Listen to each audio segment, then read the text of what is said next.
picked up the script of Fear and Loathing in Las Vegas, which Alex Cox and Todd Davis had been working on, and that was a bit later on. No, it was around that time, yeah. But I didn't pick up the script. No, sorry. Well, they'd been developing the project, yeah, and then, as I understand it, they were taken off it, and Terry Gilliam was given the job, and then he needed somebody to do redo the script. So shooting from around this way. I mean, because I'd met Terry. Terry had read a script I'd written, which was a bonkers script that no one wanted to make, and he got in touch and he said, through my agent, I had an agent by then, and he said, oh, you really like the script? And so my agent told me, and I said, well, great, tell him that if he really likes it, he can make it. And then a message came back, he said, no, he's got his own things. And he said, am I interested in Theseus? And am I interested in the Minotaur? And I said, yeah, I could be interested in the Minotaur. And this went on for ages, you know. And then he said, okay, we'll phone this number. And then it's like, I phoned the number, I used to phone it, you know, once a week, and then once a month, and then once every 3 months. I thought, I got Gilliam's number, I phoned up. Always polite, even though you really want to kill him. And 4 years later, he returned my call, and he said, he returned it. And he said, oh, let's do the Minotaur. I said, you return 4 years later, you're returning my call, and he said, well, I've been busy. He said, so we'd started work on the Minotaur script, and then I was doing a second draft on it or something, and he was away in Italy somewhere. And while he was away, I saw that Alex Cox was going to do Fear and Loathing, so I got in touch with Alex, who I'd met Alex weirdly because Alex was due to shoot the weird script that Terry had read and liked, but that had fallen to pieces. So that's how I knew him. And so I phoned him. I said, look, I really love this book, and I really want to do it. And he said, I'm doing it myself. So that was that. And then when Terry returned, he said, oh, I've got my next film. And I said, well, what is it? And he said, it's Fear and Loathing Las Vegas. I said, you can't. Alex is doing it. And he said, not anymore, he's not. So, jumped or was pushed, I don't know. But and then he said, well, I don't like the script, and I want to start from the book afresh. Do you want to work on it? I said, yes. And we started that afternoon. And that became an ongoing relationship through Brothers Grimm and Tideland. Yeah. It's interesting. It started because Terry said, because I did in fact read the Alex script, and also a couple of other things which were doing Hunter S. Thompson stories, and it seemed that whenever people tried to do Hunter, they didn't do it as well as Hunter did it. So we were talking about this, and Terry said, oh, well, let's just not write anything. And so I said, well, that sounds great, let's do it. And the idea was to collage the book. So we'd take the book, and when we needed a phrase or an event or something, we'd try and find it in the book and then collage it together. And if we couldn't find it in the book, we just went to other things that he'd written and nick it from that and stick it in. I mean, in the end, we did make up stuff, but pretty much a huge amount of it was just collaging a book. And then we changed the framework because the book was written, you probably know, as a series of articles in Rolling Stone magazine, and it was that kind of thing where you had to deliver copy every whatever it was, week or something. And you can imagine it starting well, and then at some point you had to finish it, and it kind of tails off a little bit, and so we're trying to find a way of revivifying that, for a film some way, at the same time keeping the sort of fragmentation and the sort of craziness alive, which I think we probably do. Did you do empirical research for it? Not at the time. You can't do. They don't mix. Sadly, they don't mix. It's one or the other. One of the things, looking at the screenplays that you've managed to get onto the screen, recognising there is a whole body of work that never makes it, you do seem to be attracted to what I'm struggling to describe, but it is the supernatural, not supernatural, but supernatural. That does seem to be a continuing element in your work. And so linked to that, do you think it's really important for a screenwriter to have their own voice?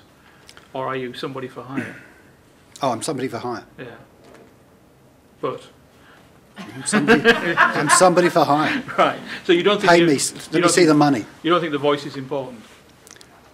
It's, you know what the problem is that I always get a bit nervous when people start doing that thing about, oh, I've noticed in these films you're involved in, because my apologies.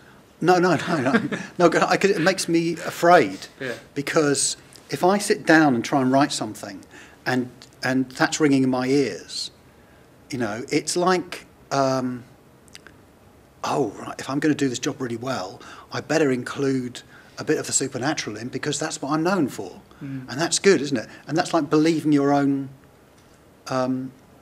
It's like believing other people talking about you, and that's just going to screw you up, because you're thinking about yourself instead of about these people on the page and what they want to do, and I think it's really destructive, and I think that's I think that destroys writers, it destroys directors, it destroys actors, it destroys when people start to believe, in the stuff that's said, and they start to see themselves as being important in that way, because there's a golden thread through their work, because they're an author or auteur, if you're French.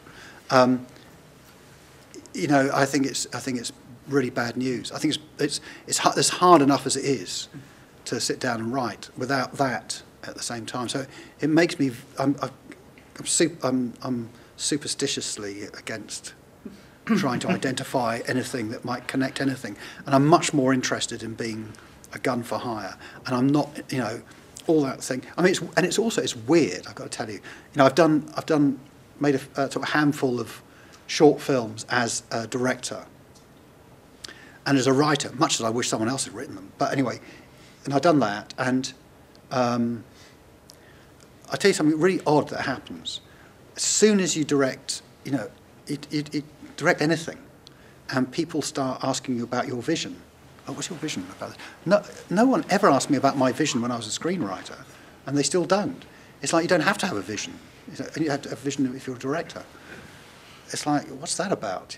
It's the strangest thing. So why have you chosen to direct? Some people may assume that it's the frustration of seeing your scripts not turning out the way you want them to, or maybe you just enjoy the role of being the person at the...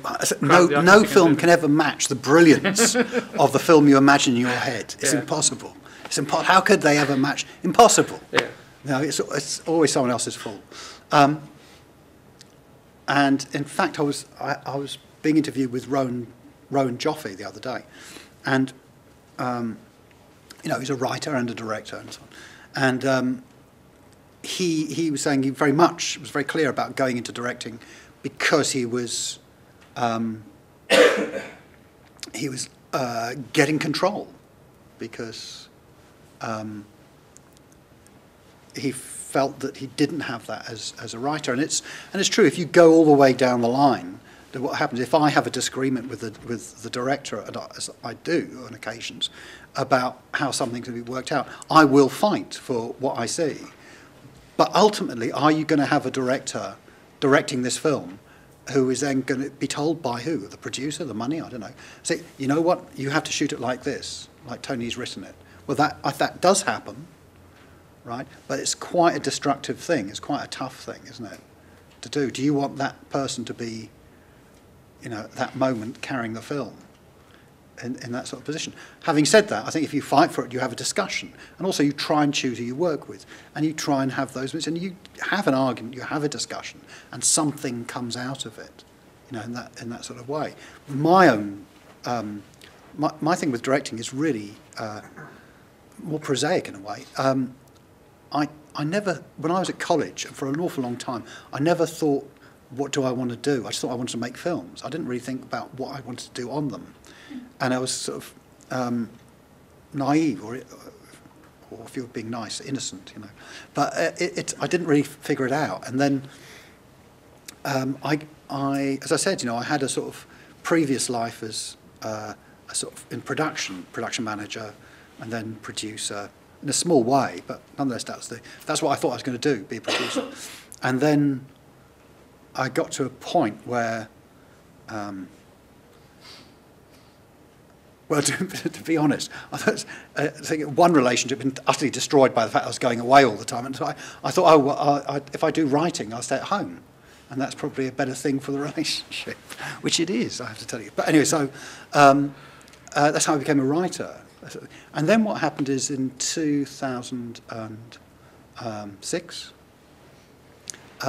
I started to revisit an idea, which was I really passionately wanted to make a film that was set where I lived, like in my back garden, as it were, my backyard. I wanted to do that. And I had a look about where I lived, and where I lived was full of what ignorant people like me at the time called Turkish people, and who Turkish people who had Turkish restaurants. Well, they weren't Turkish; they were Kurdish, and they came from what we call Turkey in the 80s, because things were so horrendous at that time there for Kurdish people.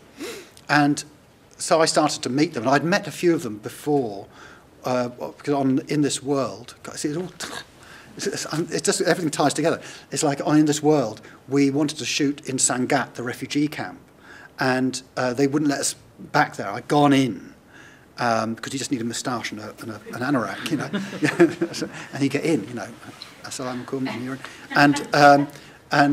but when we went back, of course, they wouldn't let us back in, so we set up our own refugee camp in Hastings, just a warehouse, and then we needed a bunch of people with moustaches and anoraks to go in it and be refugees, and so I made friends with the local Kurdish community centre, and then the 2 busloads of us went down there and filled this warehouse, and it became a refugee camp.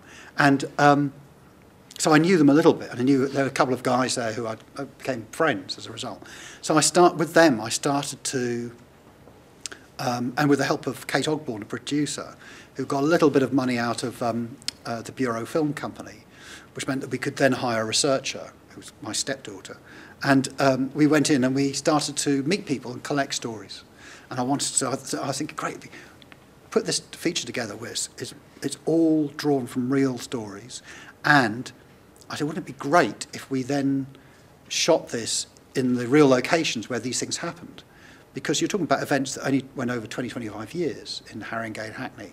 And I got really excited about that. And I thought, wouldn't it be great to use some of the people who were actually involved in those events back then?